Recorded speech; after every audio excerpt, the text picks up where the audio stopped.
नागलोक में नाग रानी और सूरज का एक पुत्र नागलोक में जन्म लेता है।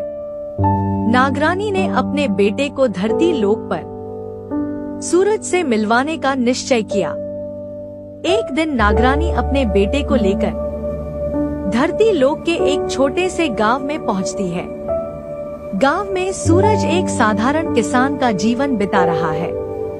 नागरानी कुछ दिन गांव में अपने बेटे और सूरज के साथ बिताती है। इन दिनों में सूरज और नागरानी के बीच पुरानी यादें ताजा होती हैं। उनका बेटा गांव वालों के बीच कौतूहल का विषय बन जाता है, क्योंकि उसकी आंखों में गहरा नीला रंग और सांप जैसी चाल सबको चौंका देती है। गांव के लोग पहले तो डरते हैं, लेकिन धीरे धीरे नागरानी और उसके बेटे को अपनाने लगते हैं। नागरानी और सूरज को भी अपने अतीत की बातें याद आती रहती है, परंतु नागरानी जानती है कि उसकी जगह धरती लोक नहीं है। कुछ ही दिनों बाद वो अपने पुत्र को लेकर वापस नागलोक लौट जाएगी। गांव में नागरानी और उसके पुत्र के आगमन ने कई सवाल खड़े कर दिए।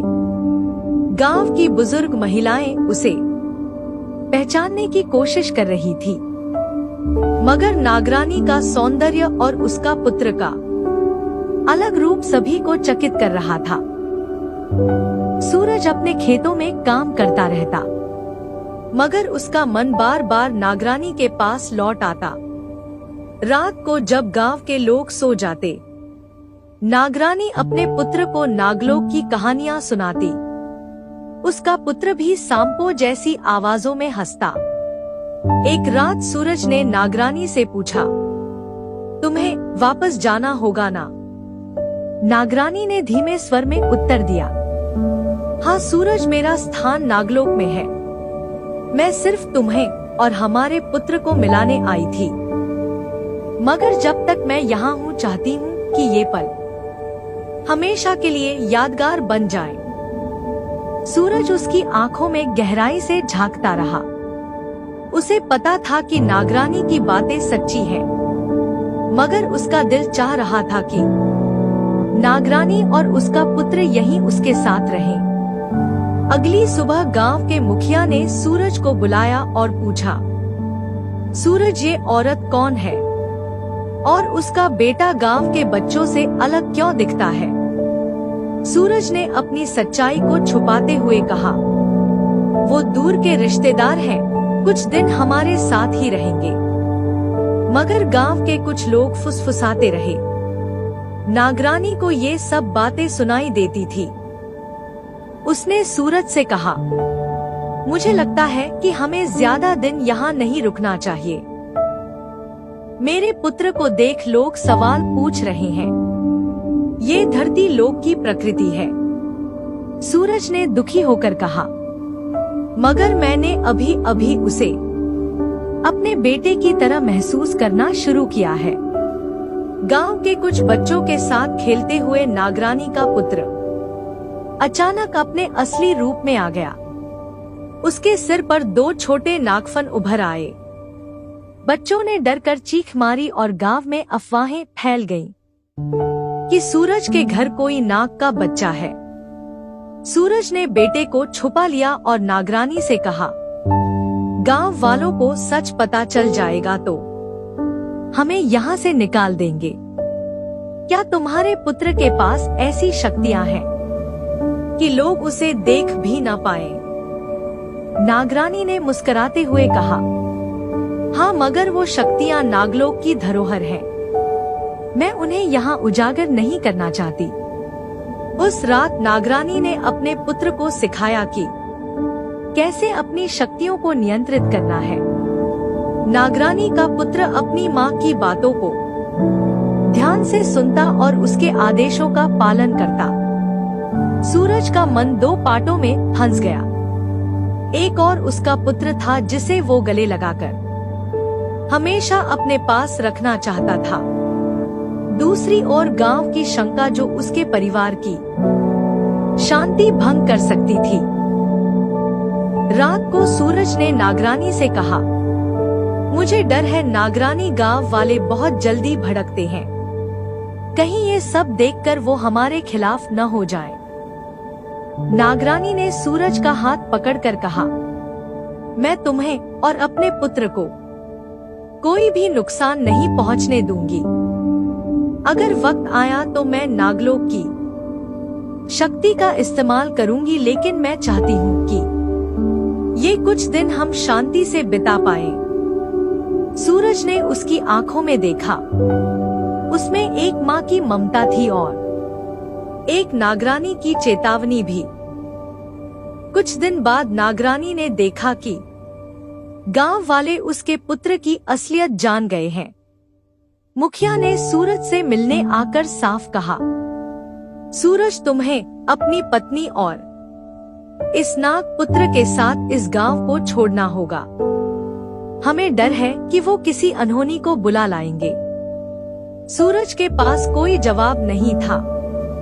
नागरानी ने सूरज को समझाया, यही सही समय है, मैं नागलोक वापस जा रही हूँ।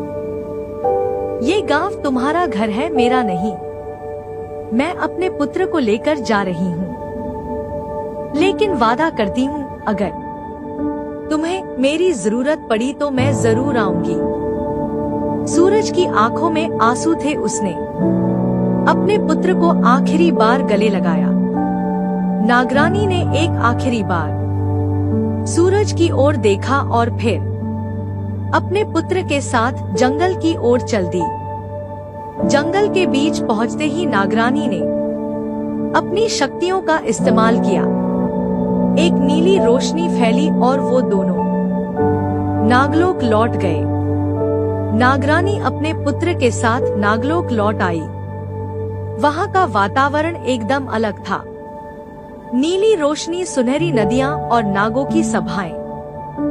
नागलोक के राजा ने नागरानी का स्वागत किया और पुत्र को देखकर कहा, ये तुम्हारा पुत्र है, ये तो बहुत शक्तिशाली लग रहा है।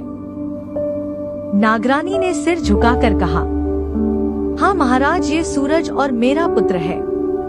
मैं चाहती हूँ कि ये नागलोक की शक्तियों को समझे और सीखे। राजा ने उस बालक को आशीर्वाद दिया। नागलोक में उसका विशेष प्रशिक्षण शुरू हुआ। नागलोक के ऋषि उसे मंत्र और शक्तियां सिखाने लगे। धीरे धीरे नागरानी का पुत्र एक मजबूत योद्धा बन रहा था। इधर धरती लोक में सूरज हर रोज अपनी झोपड़ी के बाहर बैठा रहता। नागरानी और अपने पुत्र की यादें उसके मन को झकझोरती। गांव वाले अब भी उस पर शक करते थे, मगर सूरज ने सबकी परवाह छोड़ दी थी। रात को वो चांद की ओर देखता और अपने पुत्र की छवि उसमें देखता। एक रात उसने पुकारा, नागरानी, क्या तुम मुझे सुन सकती हो? जवाब नहीं आया, मगर सूरज को विश्वास था कि नागरानी भी उसे याद करती होगी।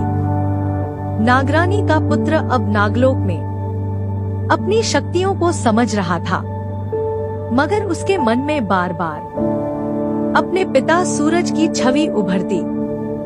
एक दिन उसने अपनी माँ से कहा, माँ, क्या मैं फिर कभी धरती लोक जा सकता हूँ? नागरानी ने कहा, अगर समय और नियति ने चाहा तो हाँ, मगर तुम्हें समझना होगा, धरती लोक और नागलोक दो अलग दुनिया है। उनका संतुलन बहुत नाजुक है। पुत्र ने आंखें झुकाकर कहा, फिर भी मैं एक दिन अपने पिता से मिलने जरूर जाऊंगा।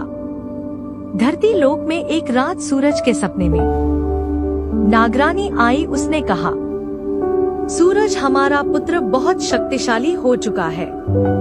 जब उसका समय आएगा वो धरती लोक लौटेगा, अपने पिता से मिलने और इस धरती की रक्षा करने। सूरज ने आंखों से आंसू बहाते हुए पूछा, क्या मैं उसे फिर देख पाऊंगा? नागरानी ने मुस्कुराते हुए कहा, हाँ सूरज, हमारा पुत्र धरती लोक के लिए एक वरदान है। वो तुम्हारा नाम रोशन करेगा। सूरज की आंखें खुशी से भर आईं। अब उसे इंतजार था उस दिन का, जब उसका पुत्र फिर धरती लोक पर कदम रखेगा।